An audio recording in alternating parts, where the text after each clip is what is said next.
What's going on, Pathways Church? I'm Jake Collins, your middle school pastor, and I'm excited to join you this week on Daily Dose.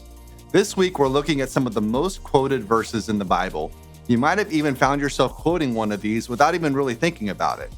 Hopefully, these devotionals will give you a fresh, renewed perspective on these. Memorizing and quoting scriptures are fantastic practices, but it's also important to think about the context. When we think about widely quoted Bible verses, we probably think of John 3:16, Psalm 23, or maybe one of the ones we've already covered this week. But if we think about this in a different way, I would contend that one of the most referenced verses in our modern culture is Matthew 7, verse 1. This is the place where Jesus famously says, "Do not judge, or you too will be judged." Let's be honest for a minute.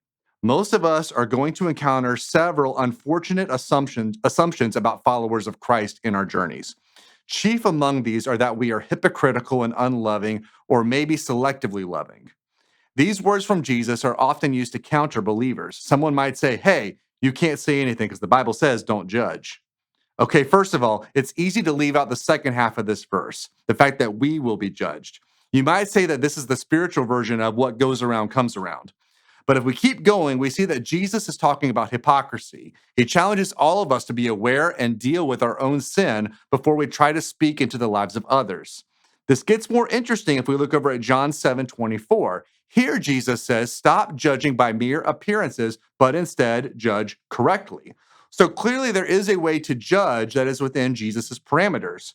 Jesus could have said, "Don't judge," and then stopped, but he didn't. Now, the key here is to always think about heart posture. We should care and be willing to speak if and when the people we care about are heading down a dangerous path. And we should definitely be willing to take a stand if a false gospel is being shared.